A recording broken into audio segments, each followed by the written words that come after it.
So we're going to go into strategies for buying and selling. This one has a bunch of charts, and it goes, I'm going to try to speak not too quickly on it, but you're going to have to pay attention to keep up with me because there's a lot. So which comes first? So if we're going to, you decide, okay, property management is not for me. I just want to be out of this area completely. I want to be out of this house completely. I don't want to think about it. I just don't want to be bothered, whether property management or not. So I'm going to go ahead and sell. I'm going to sell my property and decide and buy a replacement property.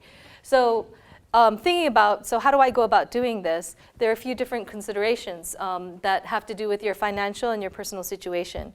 One is, can you afford to carry 2 mortgages? Not long term, but at least for a few months or maybe even up to a year. How long, if you can at all, would you be able to carry 2 mortgages, meaning pay for 2 homes while you're waiting for that overlap?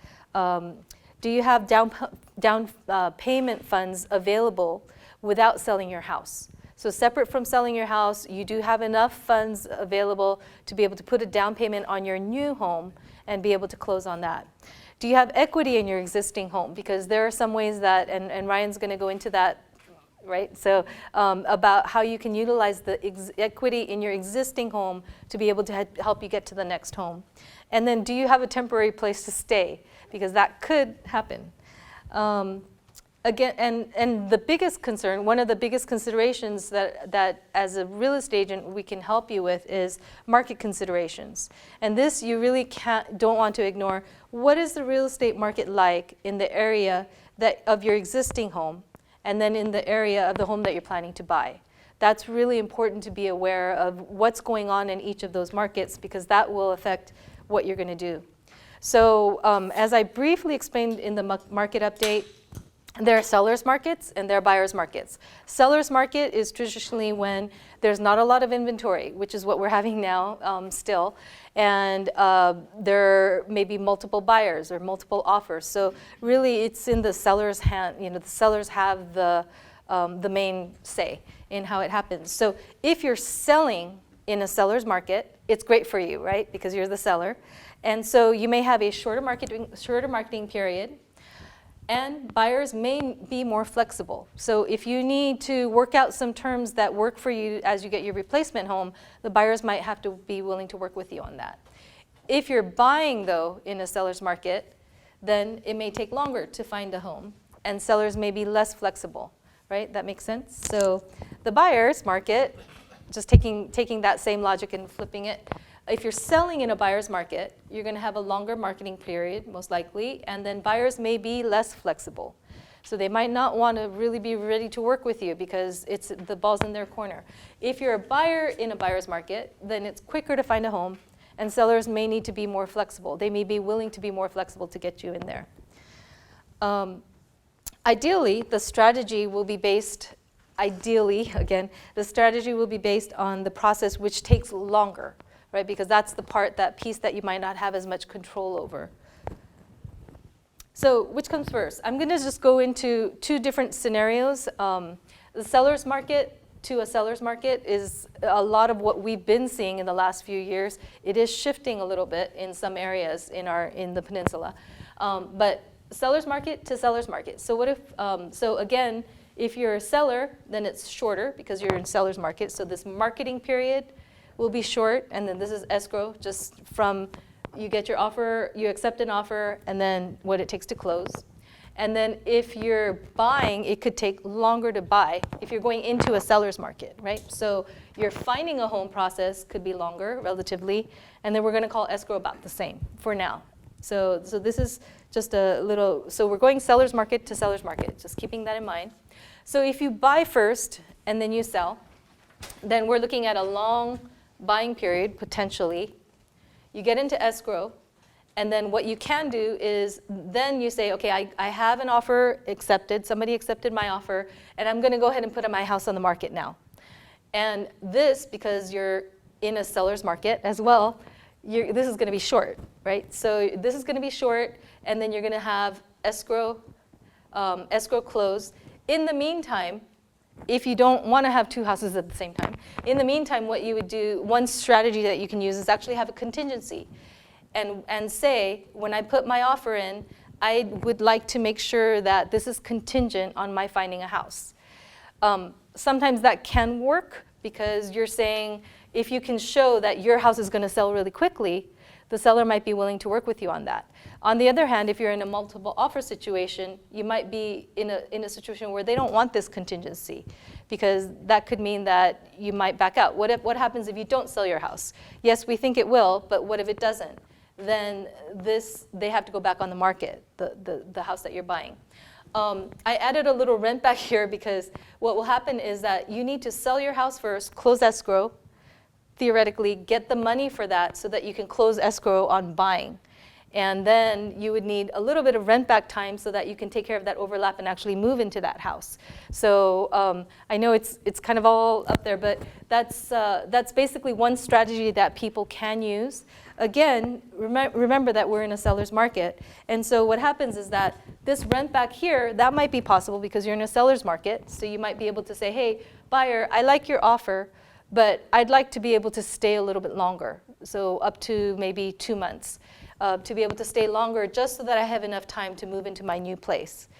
But the seller in this situation, because again, it's a seller's market, they might say, hey, I don't want to, I look at your offer, everything looks good, but I don't want this contingency in there at all. And so that might weaken your offer.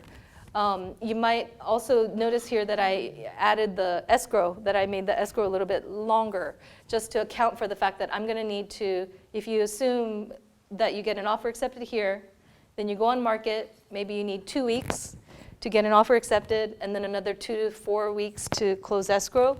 So that means this is a 6-week period here.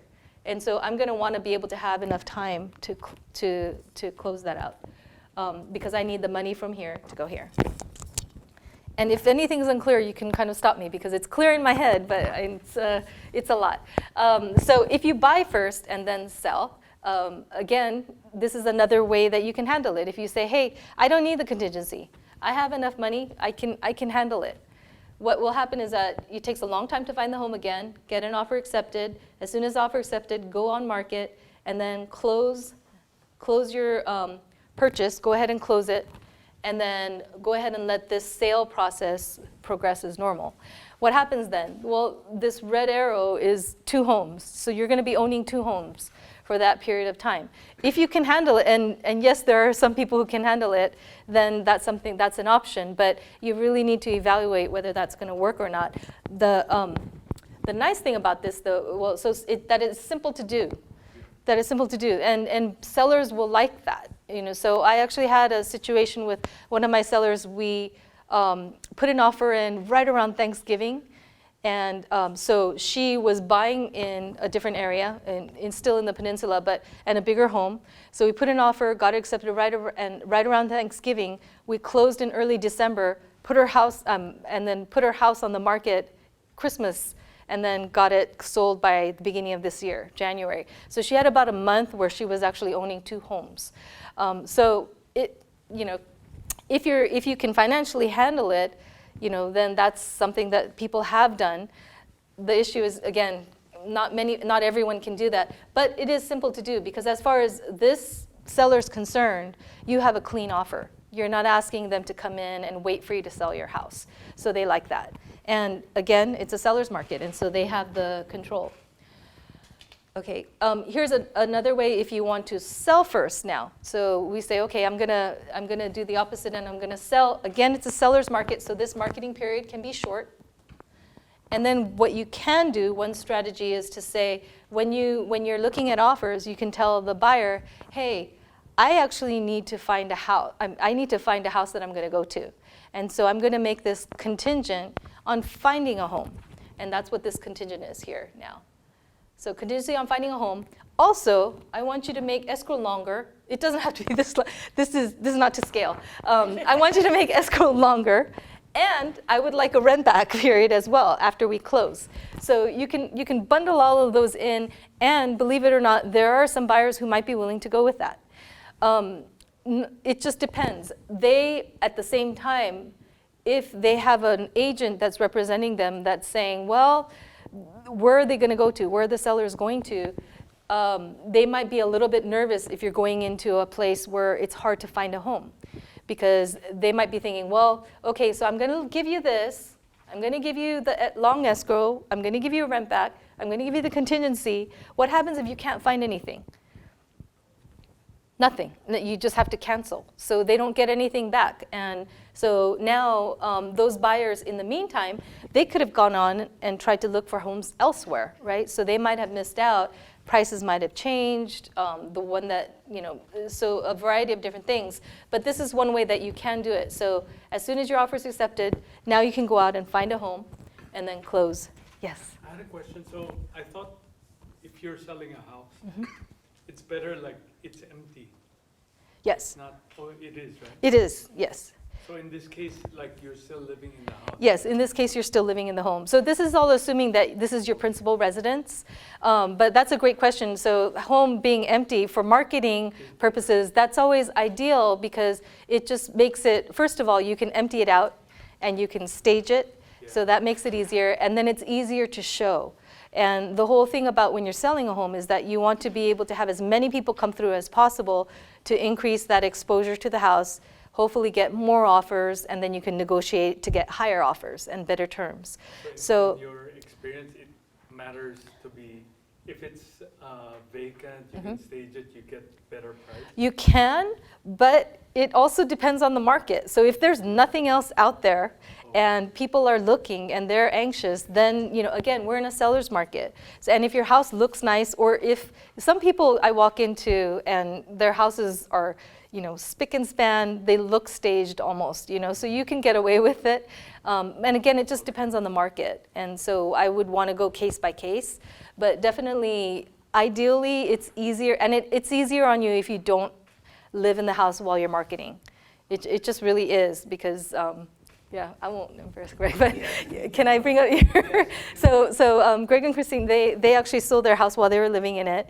And I remember one day I walked over and we had it staged. And I remember one day I walked over and Greg had a little Post-it of all the things he's supposed to do before he leaves the house, just to be able to make sure, put all the cushions back in place. You have to clear all the toiletries from the vanity and put the toilet seat down and all of these different things. So it's not easy. So after about a week or two, most of my clients get really tired of marketing. So in this case, so ideally, yes, you'd want to have it vacant, but this is assuming that, the situation warrants it, that you want to sell while you're in the home. So comment about this. The contingency, now because you're in a seller's market, the contingency and the longer escrow is possible, and the rent back even, but it might not be enough, again. And so a buyer, when you go back to a buyer and you say, oh, I love your offer, but can you give me more time? And after we close, can you give me 2 more months? And then if I can't find anything, then we'll just have to cancel. That doesn't sit well with every buyer out there. It has happened, but it doesn't sit well. The other way that you can handle it is, if you're going to sell first and then buy, is you go ahead and market. Again, it's a short period because you're in a seller's market. Get an offer accepted. Keep a decent escrow. Do maybe a little bit longer, and then do a rent back. And then you have, you can, as soon as you get an offer accepted, go out and find a home, look for a home. You get an offer accepted, close escrow. If you don't find anything here, and you don't have any contingencies here, and you reach the end of rent back, you have no home. So, that's something to consider. But it works if you have an option for a temporary place to stay. So, I've had clients too, and I'll bring up Greg and Christine. You were out for about a year? No, 3 months. Oh, it felt like a year. Because we were looking. Right, and that was literally a seller's market to a seller's market. So they got a great offer on their house, and we were really excited about it. But at the same time, that process of finding a place, having that overlap, and there was a rent back too, I think. So if I recall, and they were very generous. But if a buyer is getting a loan, that's the other thing. They can only do 2 months of a rent back. So if your buyer is an investor who's going to rent it out anyway, you might be able to negotiate it out to just stay there and pay rent for a bit until you find a place. But otherwise, you could be homeless, so you need to have an option for a temporary place to stay. Okay.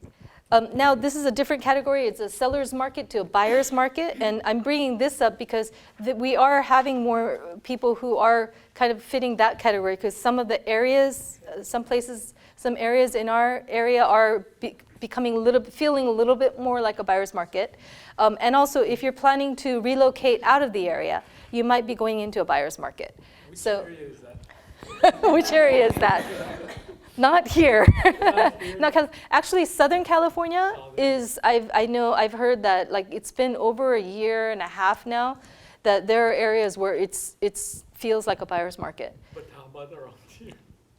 Here, Is there any peninsula.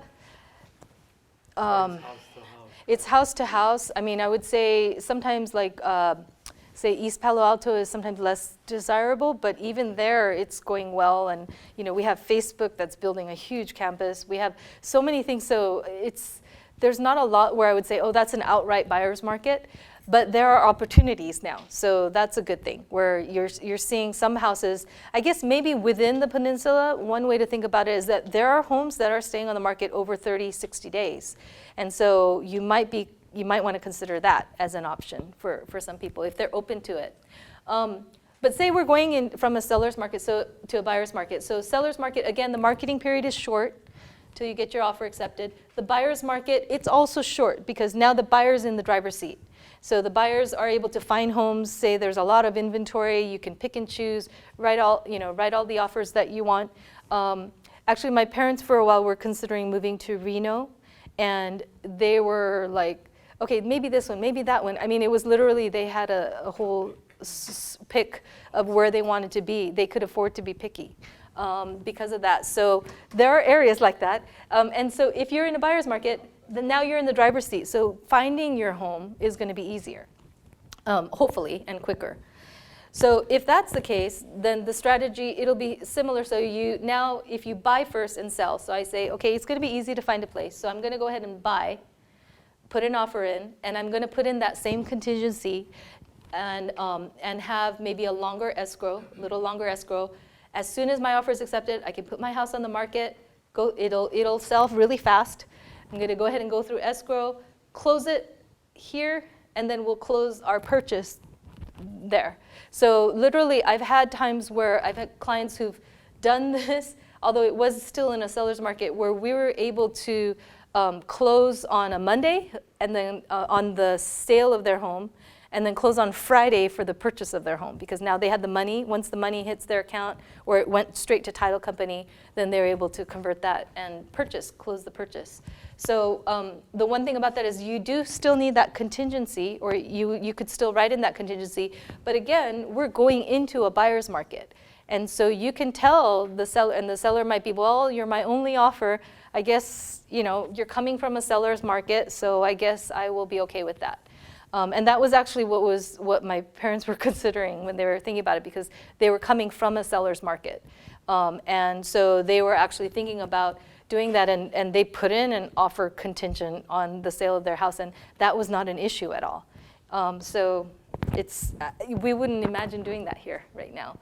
The contingency, so a note on that, it may weaken your purchasing power, but again, if you're a buyer's market and if you're the only one offer, it'll probably be fine. If you're competing against somebody else, the other thing that you want to do is make sure to show proof that you can sell it fast.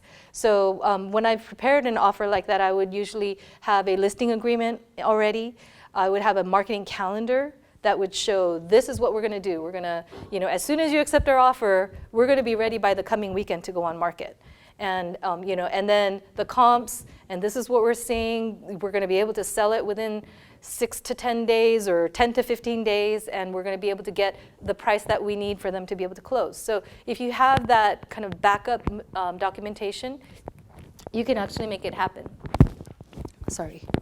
Okay, and then another way, again, if you buy first and then sell, without that contingency, now you're doing the same thing, and you have the two homes, and it's simpler, but your timeline for that two mortgages, that time period may be a much shorter. So you can probably take care of that gap. And then the other way is if you want to sell first and then buy. So go from sell first, you're in a seller's market, so you're going to sell it really quickly, get it in an escrow, ask for a long escrow, And then you can have a contingency that says, I want to be able to find my house, and this is where I'm buying, and I should be able to find it really easily. And then so as soon as you get an offer, as soon as you accept an offer for selling your house, then now you can go out and find a home. You're going into a buyer's market, so it'll be really quick and easy. You'll get there, close escrow, and again, close the sale first so that you have the money, and then close the sale, the purchase after that. So that's a kind of quick way to do it. And again, this contingency is possible now because you're in a seller's market. And so if you're telling the seller, telling the buyers, I like your offer, can you, but I'd like to make it contingent on our finding a good place.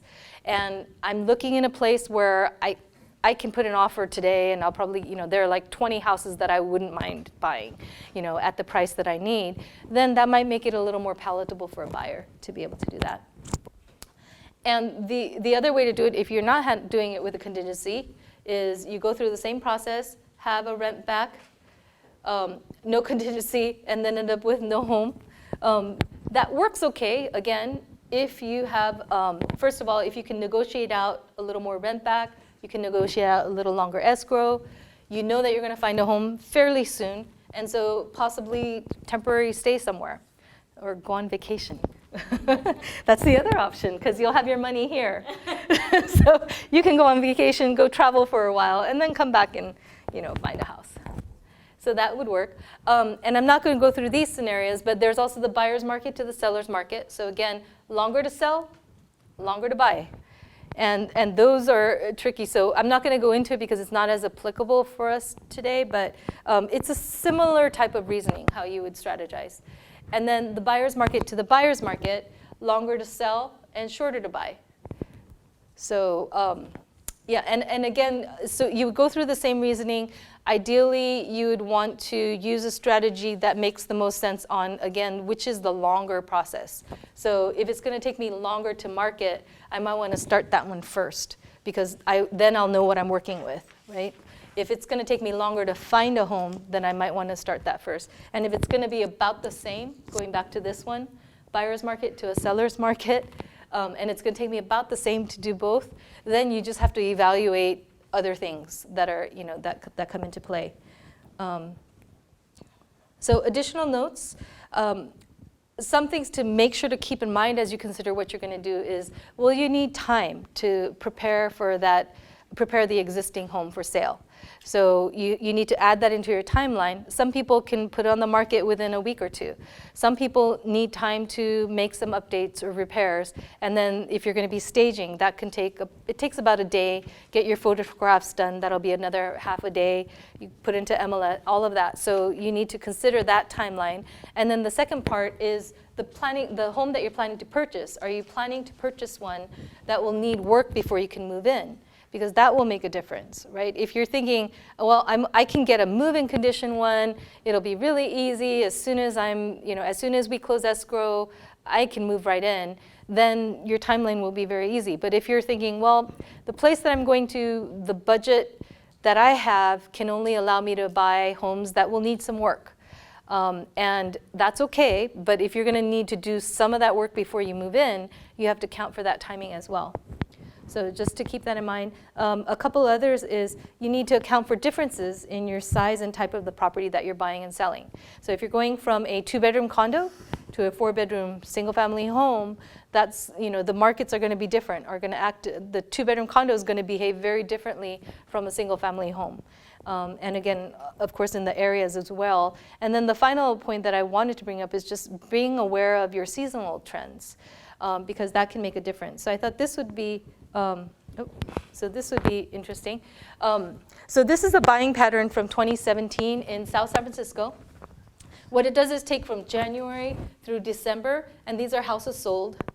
The ups and downs are because of the price. So you have like this one here sold a little over 1.5 million. This one at the lowest was 500,000. Wow, what sold for 500,000? I don't know. In 2017. Okay, that was a steal. It was probably needed to work. But the majority of them are floating somewhere around the $1 million mark, right? If you go from January to December, you'll notice that there's a month here that's pretty empty. And this is when this notes when they close. So you have a month here. That makes sense because when you hit December, the end of the year, sometimes people don't really want to go on the market, and so you don't see as much activity. You still do see some, but you might not have as many listings that go on the market, and so then that might be part of it. And so you'll see it kind of empty out here, where there are not many closes in January. But then when you come to February, March, April, all along, notice that this pattern doesn't change pretty much throughout, which is true in South San Francisco as a whole. And of course, the areas will differ, but I don't really see that much of a seasonal trend, actually. And it goes against what sometimes you'll hear people who say, oh yeah, the fall is the best, which can be the case, and the spring, the fall is the best, and the spring is the best. And then the summer, everything goes dark. The end of the year, everything goes dark. If you look at this, it stays pretty steady. And that's part of it that has to do with just the fact that we haven't had a lot of inventory. So no matter when people are putting their house on the market, they were selling. This is Burlingame, same period of time. You notice that this is a little bit longer pocket. So it goes up to almost the middle of February, where we didn't really see much activity happening yet. So that was, and then here you do see it being a little more dense up front in the spring months. And then here in the fall, it starts getting more spread out. So less listings. So again, if you're buying, that's kind of good to know. When are people starting to put their houses on the market? As we get closer to the end of the year, maybe they want to go on holiday, they want to spend time with their family at home, whatever. So, or they might want to travel, so they might not be putting on the market as much. 2018 is interesting. This is in South San Francisco, going back to that. And you actually see there is no time that houses didn't sell, right? You do see here now it's more sparse in spring, which is interesting for 2018. And we were having a lot of issues still with inventory shortages. And then all the way through it stays. And this is Burlingame, same period. So again, you see it kind of sparse in the spring, and then it picks up in the fall. But throughout the year, it's pretty much going solidly well. If you're going somewhere like the East Coast, so in the peninsula, for the most part, and again, it depends on your neighborhood, so you'd want to drill it down more deeply into your specific neighborhood. But if you were to go, say, to the East Coast, I've never tried to I've never done real estate in the East Coast, but when it gets to the winter season, nothing happens, right? I mean, who's going to go out to an open house when it's a blizzard outside? It just doesn't work. So they actually do have a lot more seasonal trend compared to what we do here, obviously, because we have spring all year, right? This is why our home prices are high as well, because we have the best weather. Other circumstances, things that will impact what your strategy will be, investment property. If you're not living there, but you have investment property and you want to change it out for something else, or you just want to sell it, so that will impact. And if you have tenants there, that your agreement with them can impact your timing. If you're doing a 1031 exchange, and that's if you're selling an investment property and purchasing another investment property, there are different timelines for that. So if you're going to be selling an investment property, you have 45 days to find technically 3 properties that you're going to buy, and then you have 180 days to actually close. So you need to, if you're doing that, then of course your timeline is going to be different. And we do have the 1031 exchange seminars as well. I think we just had it, right, a couple of months ago. And then if you're doing a sale of your principal residence and you're 55 years and older, then you might be considering taking advantage of the Prop 6090 that's in California to keep your property tax base.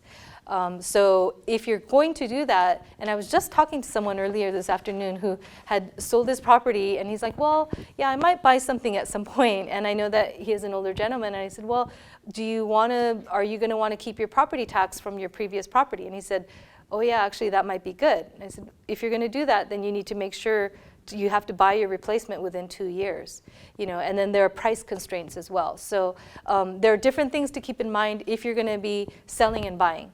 We're actually going to do a Prop 6090 seminar later this year. I'm actually excited because I have a past client who is an accountant, and he counsels his clients on exit strategies, that are good for your taxes, exit strategies for their homes. And so I'm hoping to have him come and speak. I just need to pick a non-tax season time, and he'll be coming. So please watch out for that, because that's something that I think will be really interesting.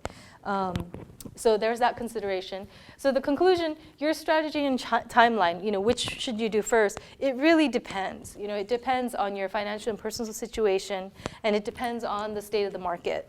Again, in the area you're coming from and the area you're going to. And so I said, this is not going to be a sales pitch, but really consult a professional, a real estate professional, before you do anything, or as you're considering what you're going to do, to really understand the market, understand the timing, understand how to make this work for you the best. So with that, I'm going to hand it off to Ryan from Wells Fargo. And he's going to be going through some of the financing options that you may have if you're trying to, again, keep your sell your property and purchase a new one.